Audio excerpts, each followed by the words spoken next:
This episode is brought to you by Zeta Global. Do you know what it takes to transform marketing into a data-driven profit center? Are you able to align the C-suite around your AI vision and strategy? Zeta Global has the playbook to help you get started. Download Driving Growth in the AI Era today at zetacmo.ai/book.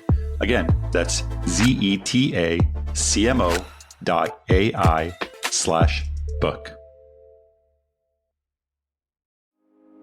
A word from our sponsors.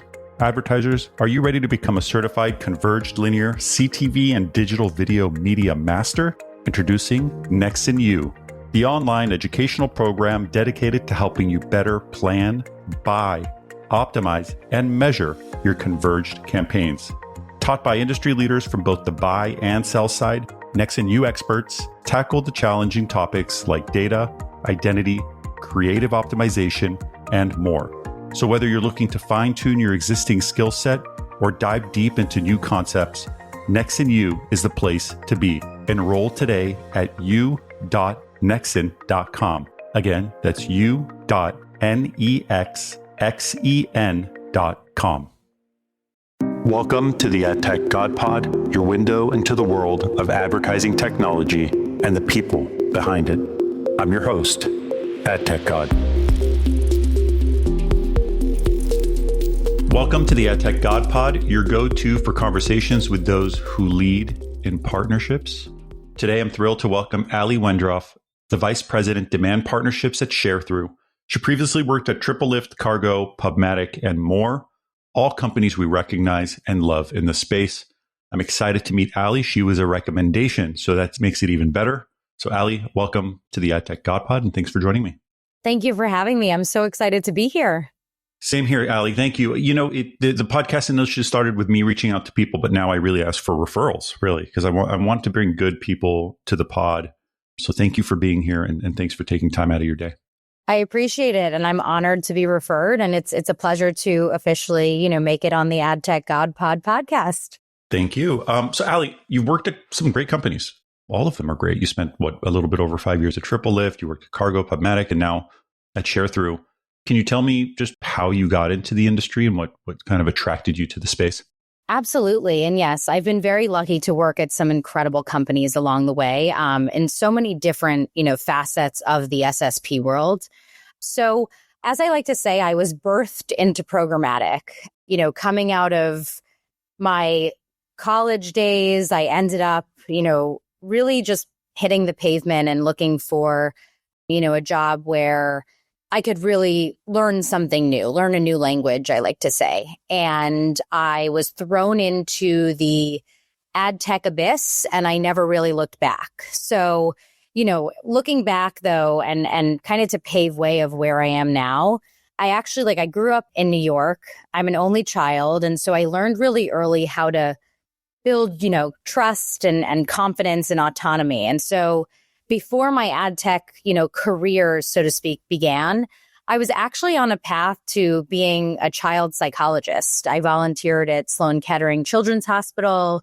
Later, I actually became a severe traumatic brain injury survivor myself, and I worked in a child life program at NYU. I really love people. I loved to help people and work with people and understand people. And these experiences really taught me about putting human and customer service first, and it shaped my career behind the scenes. And so when the career world entered for me, I ended up channeling these sort of non-ad tech experiences into a passion that really fueled, this idea of who I wanted to be in my future, which was, a passionate, driven, strong woman in the space, a glass ceiling girl that could model after my mom, who paved way for women in the music industry, but someone that really wanted to push and challenge the status quo and really relentlessly drive to succeed. So getting into the ad tech space, I challenged myself because I absolutely knew nothing.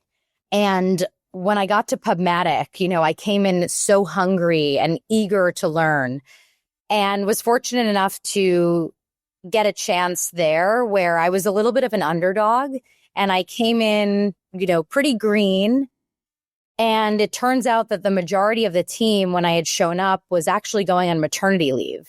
And so I inherited a $60 million book of business, like very early on, and had an incredible support and learning system surrounded by so many valuable mentors and cheerleaders that really became like a family back then. It was our like Pubmatic network. And this was where like my huge, breakthrough sort of came of all the dots connecting in the ad tech space, learning the language, understanding my customers, working with DSPs, reaching across the aisle to the publisher side, and really diving in head first in my mind, like having nothing but the incentive to try and succeed and prove to those around me that had invested their time in me that I could do it. So that's where things really started for me, right. For sure. And you mentioned a couple things, like, just to touch up on it, the focus on the human element, the focus on the customer, satisfaction and customer service aspect of it, paving the way and breaking glass ceilings and kind of inheriting that innate drive to just be better and to better yourself and to make a name for yourself. How much of that do you think does come from, your surroundings and the people that influence you, whether it's at work or you had mentioned your mother? How much of your drive is actually driven from watching those who are just as driven or more driven than you? Oh, a tremendous amount. I am so inspired by so many people in the industry that I come across, and folks that, want to have a geeky ad tech conversation with me, or creators. And I am very fortunate to have, support from my family, my husband, as a very career driven woman. And to also now work at a company where I'm actually surrounded by fellow really strong women as well, all of which we really work as a unit together. And I think on top of it, it's that I am someone who really tries to hold myself to the highest expectation and standard, because I feel that sets the proper precedent for those that I'm fortunate enough to hire or work with or partner with. If I can't give my best, then, I don't feel that I can ask for the best of you. And so it's a standard that I've set for myself, but it's because, as you said, I've been fortunate enough to see such greatness around me and also recognize where there hasn't been and own that and That's make a big sure part that, of it too, Allie. Yeah. And make sure that I can, find that path to what is, the highest level of excellence, so to speak. It's great that you say that, because I feel like we often look at the success stories around us, and sometimes you have to look at the failure stories, whether it's in our own lives or others. And you look and you say, look, I saw the path that went down, and that's not the path I want to go down. Definitely not where I want to be. I'm going to do the, polar opposite and, work differently and treat people differently, because I think that that's what's going to be best for me, because this is the path I want to be on. That's for sure. And I think in, following Pubmatic and moving over to Cargo, I challenged myself there to really learn from the bottom up. Cargo was building their programmatic business at the time, and this was a really big challenge for me. I hadn't started from building at the ground, at that level. And I love puzzles. It's something that I grew up doing. I love them.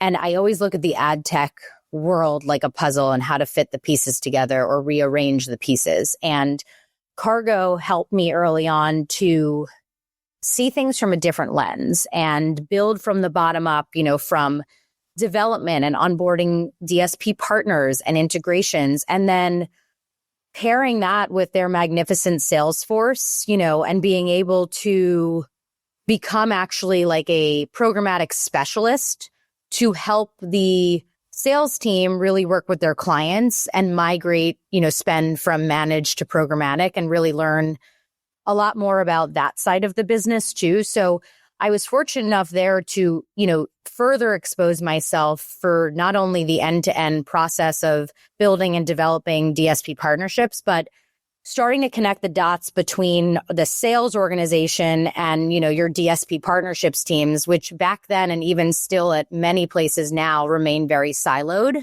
And following that, that's what brought me to TripleLift, where I initially came on to build the PMP marketplace. So back in the day of, looking at the history, PubMatic, connecting supply and demand, executing on PMPs, Cargo, which was much more of a PMP first place, building that market development and coming on board to TripleLift. This was a really unique experience because it was the first time I sat on supply and got to really understand how to work with publishers and where their gaps were and how to drive, transactions between a side that seems so far away incorrectly from the demand side.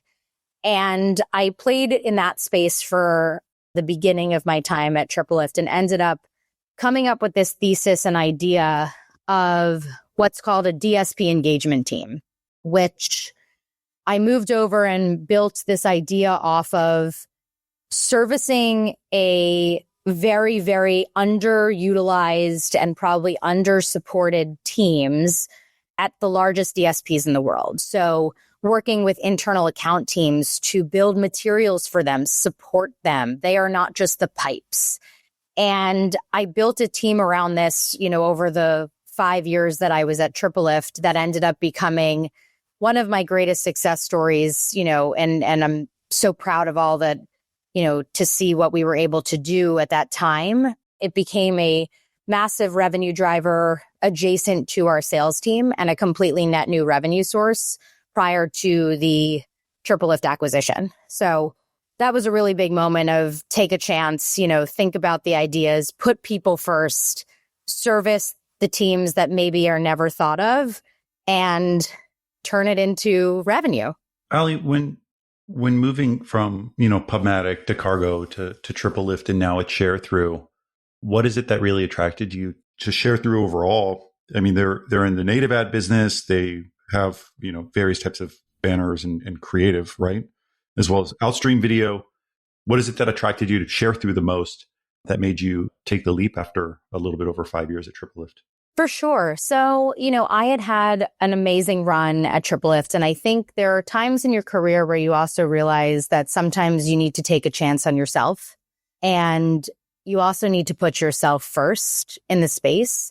And I had a lot of big ideas and felt that a lot of what ShareThrough had to offer was an amazing fit for me, where I was also able to partner with key sales leadership and agency leadership and actually stitch an even larger idea of a really unified demand organization together. And so ShareThrough really is all about enhancing the ad experiences across all channels for better outcomes. So our ad platform is all about maximizing user attention and performance through research-backed creative ad enhancements, curating inventory to optimize for directness, sustainability, quality, all things that are really important. And ShareThrough really invested in building creative technology that seamlessly can activate for clients and easily integrates with DSPs and publishers. So the execution as well as the creative first approach is a magnificent story that they are able to tell for where we see the industry going of streamlining, ease of use, not charging extra costs for creatives, putting the client first at the advertiser level, at the DSP level, at the publisher level, really trying to make things easy, but also differentiating from other partners in the space and complementing all of the other amazing SSPs out there. And so I felt that it really checked all of my boxes of where I could feel I can make a difference. I could bring an alternative approach to DSP partnerships. I would have incredible camaraderie around a team that, hustles really hard and has the end client, and then also works really hard to make DSPs easier to transact. So that was really the bread and butter for me, while giving me the creative license to take some chances and feel really empowered and supported in doing that. We've seen a lot of change over the last year. We're expected to see even more change over the next year. What do you think are some, trends that you feel are either, positive or negative for the industry? And where do you think we're heading with all of this? First and foremost, I see transformative and differentiated partnerships happening from DSPs to SSPs and things that were not happening before. I also definitely can see, there's a lot of increase in CTV creative first programmatic transactions, despite that, we might be seeing some headwinds overall in ad spend and where the economy is at. I do believe that overall we're seeing deeper investment in brands that are maximizing on their ad effectiveness and really starting to think about their creative strategies. This, on one hand can go in two directions where it's very ROI and maximizing on return on ad spend and performance driven. But there's also this element of how to stay relevant and make sure that where you're investing your dollars are most effective into reaching your consumers. So I see that, from the CTV space to OLV to, deeper investment from a creative's perspective. And then I also see AI, naturally, which is for some a scary topic. I like to look at it as a way to help make tooling easier, to help streamline reporting or things that, take up a lot of time. I look at it from a much more efficient standpoint or how we can improve on formats for brands. But I do look at all of these moving parts and pieces and curation and all these buzzwords as, yes, the latest trends that are hard to keep up with. I remember the days when we could keep up. We can't. And that's okay. But I think it's really focusing on what trends matter most to your clients and that are most relevant to you and your business. And how can you help them make things easier and make decisions around that? You mentioned creative units, various high impact units. Is that something that ShareThrough does across connected television also? So what we've seen, in the last year of me coming on board, ShareThrough has really transitioned to a video first SSP from, where we were in native. We still have all of our capabilities, but last year we saw such incredible growth overall, as a platform with the largest investments in video. And so that's because we try to do things around dynamic captions, using AI to pull the video out of, to pull what's normally going through as the audio and populate that in the caption seamlessly for brands so that it's user friendly and it's not intrusive. From here, we saw even greater investment into CTV, where we have overlay formats and we pull in things like sports tickers, where we can put the context of our CTV ad formats and surrounded by relevant, whether it's sporting events and scores. We put them in context of the US Open, women's sports. We can do weather overlays. So we try to make sure that our brands are not only hitting the audiences that they're looking for, but actually really increasing the magnitude of where they can scale. So, for example, we can put a travel client, that's looking to open up a new hotel. We can put that in the context of where that hotel is weather-wise, or we could target it to maybe colder weather and it's incentivizing folks to go to warmer weather. And we pull all this in real time. So all of these units allow for any brand to use an existing video creative and just repurpose that. And we handle all of the creative heavy lifting on the back end. So for sports, we can do any sporting event that's taking place. We can change creatives seamlessly as well, which is really shocking for a lot of folks, because I think you think of high impact creatives or CTV creatives and probably creates a little bit of nausea thinking about maybe how much you have to do. We, again, make it super repurposable for any brand that has an existing video and allow for them to create a high impact experience that they could run seamlessly in the exact same DSP as well. Taking it to the next question, your background was not in marketing. Your background was not in technology. I think you had mentioned it was psychology. Yes. Have you found any things that connect psychology with what you do today in terms of your management of partners, in terms of what you think works in terms of ad units or technology solutions. Have you found any connections there? Absolutely. So I think, for me, it was as automated as our world is, as much as AI, I am old school and I believe that everything is really done at the human level. I always believe in picking up the phone. I believe in overly communicating. I think that it is the greatest asset that we have is our voice and asking questions. And I've always been a very curious person. And I think that that really translates to understanding the consumer and understanding who is a client. That is how I was able to develop a team around an idea where folks thought that DSPs were just the pipes, and so be it. When in all reality, we were able to create now, at ShareThrough, a partnerships team that works with our DSPs on from a business development perspective, from a commercial perspective, from sales enablement perspective. And all of that is to say, because my biggest mantra outside of better together is answer the why. But the why is not about you. The why is about your clients. And if you are able to understand your clients, because every DSP is different. If I don't know my partners inside and out, I'm not doing the best that I can do for them. And so knowing a DSP inside out or knowing your client inside out, no slide, no collateral, nothing should be built if you can't answer why for that slide, why it matters to the client, why should they care? Because if you're building decks that are all about you, you're failing.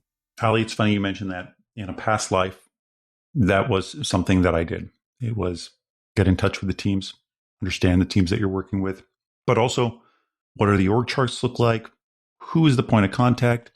Who's the person in Tide that's going to be your go-to for trying to get things moved along?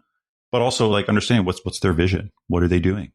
What do they want 6 months, 12 months, 18 months, 24 months from now?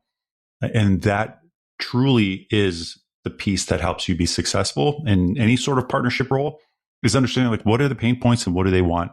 And then how do my solutions help you? You're exactly right. I used to do the same thing. You get a deck, you get the meeting, you pitch the meeting. That to me is how you start, right? Right. And right. Then as you start to build the confidence or as you start to really understand your clients, that's where I think you see that switch, or where you start to really think about maybe if I don't follow the same model, right? Or maybe if I push the status quo, or maybe if I ask a couple more questions, I'll learn a little bit more than I came here thinking and knowing, and I'll come back better next time. Ali, I love communication. I hate email. So for me, I pick up the phone and call. Like I'm notorious for it. I'm like, hey, you want to just hop on a call? I'm going to go for a walk. Oh, cool. I could use a break. Cool. We'll call it a meeting. And it's just a walk. It's just what are you guys doing? Like, what's the problem? Who do we need to talk to? Like, what's the issue? Is it pricing? Is it product? Is it timeline? Is it resources? Like, let me know what you need. And I'm here obviously to make money, but so are you. So like, how can we make this work? I think it's that piece of the human connection, like you said, and even the psychology connection of just how do I reduce their stress? How do I reduce their anxiety? And how do I just make them look good? Really, in return, just makes you look good too. That's 100% it. And I also believe in be direct. Don't waste time. We're all here for a reason. And I think, as I like to say, it's like if you go to a store and you put on a pair of pants and a salesperson says they look great and they don't look great, your trust isn't there, right? But if you're a salesperson and you're a great salesperson, and you're someone who understands the business and clientele, and you're like, I don't know if these are great, but you should try these 3, right? And most likely they're going to find something better. And you're also going to then develop a rapport with that person. And I look at that in a way of psychology and understanding and the human aspect first of all of us are, swimming upstream in so many ways. Like, how can we make it easier for each other and not waste time and be better together? Ali, you have a ton of change coming into your life. Yeah, I do. You are a woman in the space that, has really grown in ranks. And thank you for being here again, like just as my guest. But what do you think keeps you motivated and driven, even with these changes? Like, what keeps you happy? Let me rephrase that. It's a great question. I love what I do. I love to work. I find a lot of passion in it. I love the social aspects of being able to come to the office, when I'm in, a couple days a week. I love winning together as a team. I love learning, and I love to hustle. I'm a native New Yorker, and I definitely move at the speed of light. I own that. There's nothing that brings me more joy than, succeeding with a team. And whether it's breaking a deal or, celebrating someone's milestones or seeing a fellow teammate achieve something that they've been working towards, all of those things make me very, very happy. I am someone who is very passionate about what I do. I love to travel, with work. I love to travel personally. I love to cook. And I balance with cooking and eating and baking and trying new skills at home. And I think as a woman in the space, I feel so grateful to be able to say how much I love what I do and how I've been able to hopefully help other women and colleagues along the way to find that joy, be better, open up, if you're struggling to find your voice. I really enjoy a lot of that. And balance is hard. And I have, I'm about to have a baby, which is really tremendously exciting and new. As someone who's put their career first their whole life, I'm sure I'm in for an amazing learning curve. And all I have is, excitement to sort of say, in the superhero way that women seem to continue to do this and strive and grow and balance all of it, I'm sure that I will figure it out and find that balance, but probably a new balance, which is newer for me, but I feel energized around it. I really do. Maybe I won't be so energized in a little bit, but I really do feel supported and grateful to be at a place in my career where I'm lucky enough to be on the verge of growing my family and at a company that supports me and with fellow women and men who, see the future as really, really bright and will, no matter what, support me in getting there. Incredible. Allie, thank you for being here. And again, congratulations on the soon-to-be new addition to the family. I'm happy for you. I'm happy for your husband. And I wish you the most success. Thank you so much. And thank you for having me. This has been such an honor, and it's great to be here. Thank you, Allie. I'll speak to you soon. Thanks for tuning in to another episode of the AdTechGod Pod, a podcast for the people, about the people. Stay connected with me for more insights, trends, and interviews in the realm of AdTech. Don't miss out on the latest updates, so follow me on X, Instagram, and connect with me on LinkedIn. Don't forget, ATG Slack community has insights, networking opportunities, and jobs. Keep the conversation going and stay at the forefront of AdTech innovation.